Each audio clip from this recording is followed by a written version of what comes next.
Nosso assunto agora aqui no Eli Talks é transporte aeromédico. A gente vai falar com o comandante Eduardo Alexandre Beni, o Coronel Beni, como todo mundo conhece. Houve mudanças na regulamentação do Brasil, há avanços, há muito que se fazer ainda. E a gente vai destacar como é que é feito o transporte aeromédico no mundo. Tudo bem, Beni? Tudo bem, uma satisfação estar contigo aqui, para mim é uma honra. Obrigado pela oportunidade de estar aqui conversando com vocês e estou à disposição. Beni, queria começar explicando o que é o transporte aeromédico. É um conceito aparentemente simples, mas que tem muitos detalhes, aspectos específicos. Em termos gerais, o que você poderia dizer se você se explicar o que está por trás desse conceito do transporte aeromédico? Bom, é o seguinte, a gente sabe que a operação aeromédica ela começa especialmente com um helicóptero, ela começou na Guerra da Coreia. Então a gente tem um pouco antes, na Primeira Guerra Mundial, a gente já tem as primeiras tentativas da utilização da aeronave para transporte de soldados, né, de militares. Na Segunda Guerra ela acaba tendo uma evolução muito grande, né, nessa atividade, porque a gente tem um envolvimento direto das equipes de saúde. Então, quando a gente está falando de operação aeromédica ou de resgate, transporte, MEDEVAC é a sigla que a gente usa muito, né, que é a evacuação aeromédica, que é o termo que surgiu na guerra, né, você evacuar o soldado que está ferido na guerra.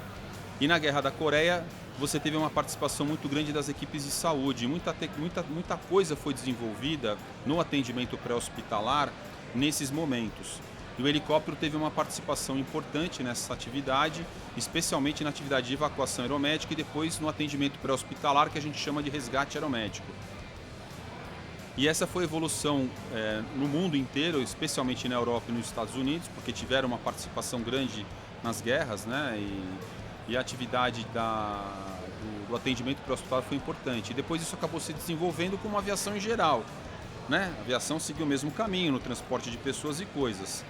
Só que para a operação de aeromédica a gente tem envolvimento da saúde. E a gente tem questões fisiológicas, né? Em razão do ambiente hipobárico, né? Então o avião está voando num ambiente em que você tem menos concentração de oxigênio, mas você tem uma situação de pressão atmosférica diferente. E aí isso interfere na condição clínica do paciente, com relação à oxigenação, com relação a alguma... Isso acontece com o piloto, inclusive. Para o paciente é mais crítico, então você tem um desenvolvimento grande no mundo que é a medicina aeroespacial. Então você tem uma área de atuação na medicina, que é medicina aeroespacial, e na enfermagem, que é enfermagem aeroespacial. Então isso é muito desenvolvido no mundo e a aviação acaba sendo um meio para esse serviço. E como é que a aviação se insere, especificamente o helicóptero, nesse procedimento? Né? Você tem lá uma pessoa que necessita de atendimento, eventualmente ela precisa ser evacuada. Que etapas que você considera? Como é que isso é descrito? O que é preciso ter para fazer esse transporte de maneira adequada? Sim, no mundo tem muita produção científica. A gente organizou o 3º Congresso Aeromédico aqui no Brasil, o último foi no passado. Só que no mundo você tem muita produção. Então, como que funciona? Na operação aeromédica, aconteceram algumas divisões. A primeira delas é o transporte aeromédico. Então você vai pegar um paciente de um hospital com menos referência, né, com menos especialidades, ou que não tem a especialidade daquele paciente, você vai levar para um hospital que tenha mais recursos. Então esse é o transporte interhospitalar, é o transporte aeromédico. Você tira um paciente de um hospital e leva para um hospital com mais recursos.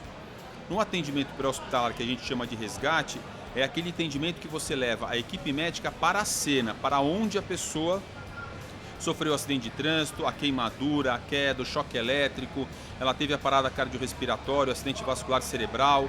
E aí você vai levar o médico e o enfermeiro para o local. Isso a gente chama de resgate. E assim o helicóptero ele tem uma participação importante, porque no atendimento interhospitalar é muito utilizado o avião, a aeronave de asa fixa.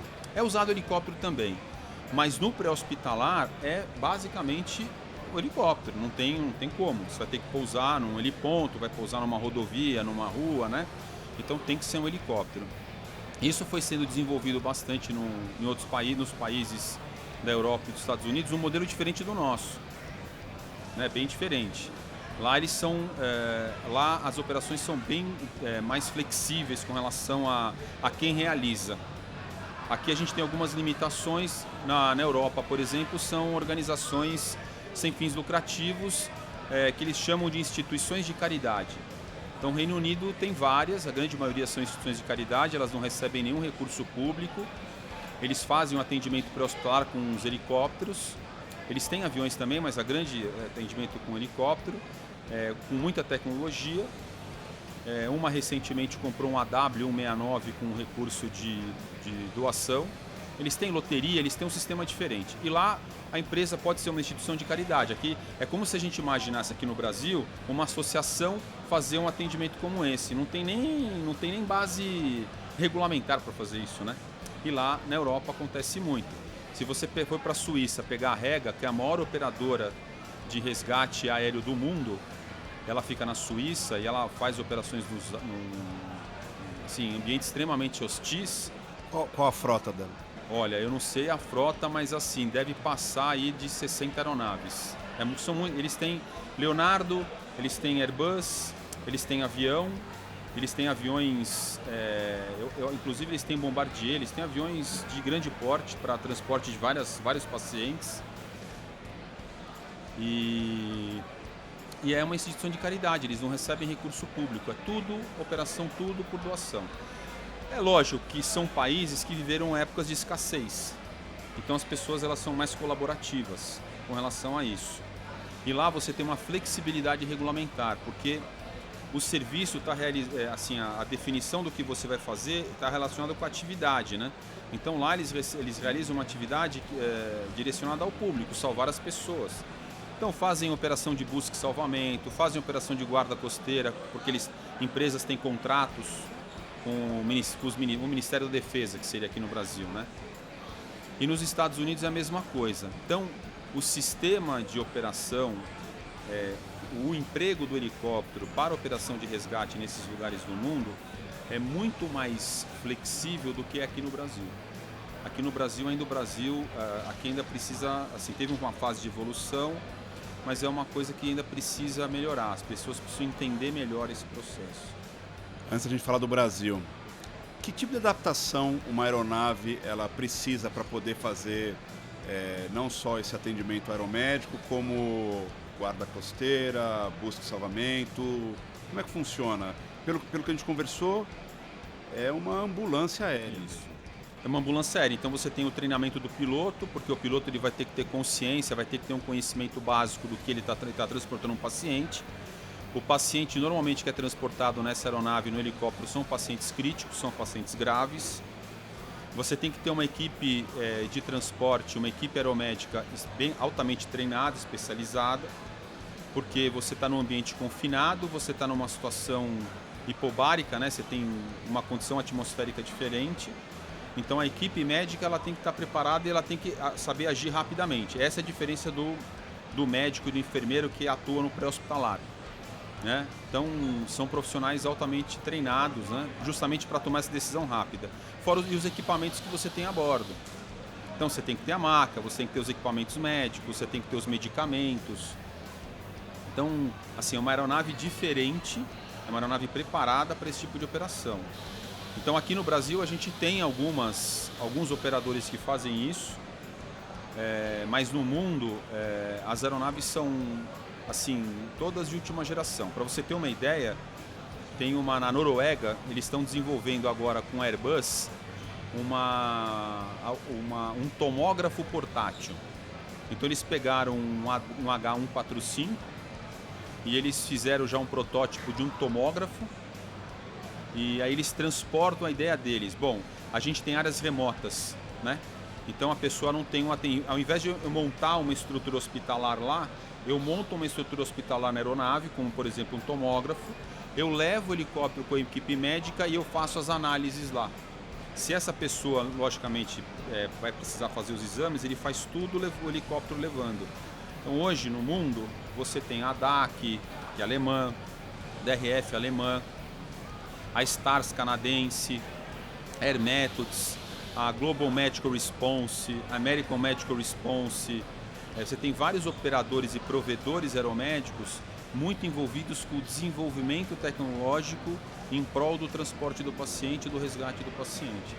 Então hoje a gente tem, por exemplo, aqui no Brasil já usa, mas fora é natural. Você tem ultrassom portátil, né? Então a pessoa vai lá, o médico já faz ultrassom no local, ele já consegue fazer um diagnóstico precoce. Nos Estados Unidos e Europa, você já tem o uso do sangue total. Então, você leva o sangue no atendimento pré-hospitalar. Isso começou a ser feito na Guerra da Coreia, porque isso aumenta a sobrevida dos pacientes. Então, o que já é uma coisa comum na Europa e nos Estados Unidos, com relação a essa atividade, isso ainda é uma coisa que está sendo desbravada no Brasil.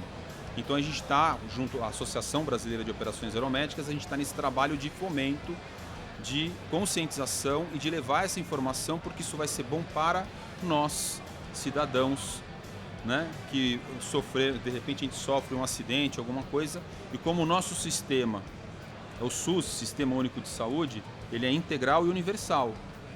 Se você for atendido, você não vai pagar nada, não é isso? Atende todo mundo. Então a gente precisa fomentar, porque quando eu tenho uma atividade aeromédica, eu tenho uma sobrevida, uma qualidade de vida desse paciente, eu reduzo o tempo de internação. Isso é tudo trabalho científico, viu, pessoal? Não é da minha cabeça, tá? Então você reduz a internação, você reduz as sequelas, você coloca essa pessoa de volta mais rapidamente ao mercado de trabalho. Então você tem uma redução de custo, você tem um investimento inicial, mas o retorno disso é positivo para a saúde. O Beni, ele é diretor técnico da ABOA, que é a Associação Brasileira de Operações Aeromédicas. E ele é uma das pessoas que tem contribuído muito para a atualização da nossa regulamentação em prol aí da atividade aeromédica. Os desafios são grandes, né? Tem muita coisa ainda para ser feita, mas muita coisa já foi feita. Fala um pouquinho, Beni, o que já foi feito em termos resumidos, para a gente não entrar aqui numa conversa regulamentar, mas qual que é o resultado prático disso e até onde a gente consegue chegar? A questão prática é que para a aviação pública, ou aviação de segurança pública, mas a aviação pública em geral, a gente tem um marco regulatório que é o RBAC 90. Então isso foi um passo importantíssimo, porque hoje você tem o SAMU, que é o Serviço de Atendimento Móvel de Urgência, fazendo atendimento pré-hospitalar com helicóptero. O exemplo do Paraná é o exemplo mais pujante, né? Tem outros exemplos no Brasil também. E a gente teve um outro marco regulatório, que foi a IS 135005, que ela alterou uma regulamentação antiga do DAC e ela também favoreceu o desenvolvimento não só do transporte interhospitalar, que é o que limitava a operação aeromédica no Brasil, mas a possibilidade também de fazer o atendimento pré-hospitalar. As empresas de táxi aéreo, a gente está falando de 135 é táxi aéreo, então a gente está falando de operação aeromédica de empresas de táxi aéreo para o atendimento pré-hospitalar. Então isso foi importante. E aí é um processo complexo que a gente tem que passar por uma fase de entendimento das empresas de táxi aéreo, o entendimento da agência reguladora e o entendimento dos órgãos de saúde e dos conselhos de saúde. Porque existem diferenças nessas competências. Então você tem o Conselho Federal de Medicina, que é uma autarquia. Ela emite resolução, portaria, como a ANAC, que é uma autarquia. Você tem o Conselho Federal de Enfermagem. Ela está falando de toda a atuação do enfermeiro, do técnico de enfermagem, ou do médico, né, no CFM. E aí você tem a agência tratando de aviação, você tem o Ministério da Saúde, que é responsável pelo SUS. Você tem a agência você tem a ANS, né? Então, você colocar todo mundo à mesa para debater, então isso a gente fez nesse regulamento, foi um processo difícil, mas saiu. Então a gente deu o primeiro passo. Ele precisa melhorar, isso é um processo de evolução, de forma que a gente consiga levar a possibilidade de um atendimento melhor para o brasileiro, porque o Brasil ele é continental. Tem lugar que se você não tiver aeronave, você não vai conseguir transportar. Então se a gente vai para o Pará e Amazonas, ou você transporta de helicóptero, ou você transporta de lancha. E às vezes a lancha, e a caminhada na trilha demora dias. Então o helicóptero ele acaba sendo ou avião anfíbio, né? Tem aviões também, os anfíbios também são importantes. Você pega a frota de anfíbio de aeromédico no Brasil, a gente tem 3 anfíbios só aqui, né? Então o Brasil do tamanho que é, a quantidade de águas que tem, e a gente tem 3 anfíbios no aeromédico. Então, assim, podia ser mais. Então eu sei que eu falo meio me empolgando, porque eu acho que é uma atividade pujante, boa, ela está muito engajada nesse trabalho. É importante as pessoas terem essa consciência, porque isso é importante até para o mercado de trabalho, né?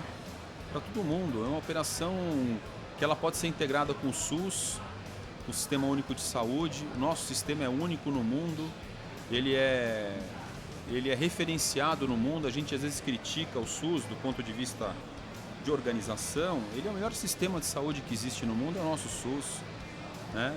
A gente tem problemas. Então, e a aviação ela vem como uma luva, né, para esse tipo de atendimento. Para a gente encerrar aqui, Beni, o piloto de aeronaves que prestam serviço de transporte aeromédico tem alguma peculiaridade ou sendo um piloto de táxi aéreo é suficiente para ele operar um helicóptero? Então, tem peculiaridade. Se ele vai voar no pré-hospitalar, ele vai ter que ter um treinamento específico, porque ele vai pousar em áreas não cadastradas. Então ele vai ter que ter uma proficiência diferenciada, porque ele vai voar em áreas restritas, né? Numa rua, numa rodovia e tudo mais. Fora isso, o piloto, por norma, existe uma portaria do Ministério da Saúde que obriga ele a ter um treinamento específico sobre operação aeromédica de 8 horas aula, até para ele poder entender o paciente que ele está transportando, né? As condições que ele está transportando o paciente. E aí você tem um treinamento também, esse piloto, com relação à equipe. Porque o médico e o enfermeiro, eles não são aeronautas, eles não fazem parte da tripulação, mas eles têm função a bordo. Isso é uma outra coisa de ato na regulamentação, né? Então você precisa ter uma interação importante dos profissionais de saúde com a tripulação, com os pilotos da aeronave. Porque os médicos e enfermeiros participam dessa dinâmica, no embarque, desembarque, se eles tiverem que fazer alguma manobra a bordo da aeronave, se a aeronave tiver que, por exemplo, mudar de altitude, ela tiver que descer por conta de condição fisiológica do paciente. Então o piloto ele tem que estar conectado com esse modelo de operação. E ele também tem que ter um pouco de maturidade para ele não se influenciar pelas coisas que acontecem na aeronave. Ainda mais se você estiver transportando uma criança, uma gestante, né? Então, aquela relação que o próprio piloto tem, né? Então, o piloto tem um filho pequeno, está fazendo o transporte de uma criança, a criança, de repente, durante o voo, ela começa a ter uma alteração fisiológica. Então, o piloto também tem que ter um nível de maturidade com relação ao transporte. Então, é isso. Bom, Beni, queria te agradecer, parabenizar pelo trabalho aí, boa sorte e que tenhamos aí um transporte aeromédico cada vez mais eficiente no Brasil. Tamo junto. Obrigado pela oportunidade, um grande abraço. Até logo, pessoal.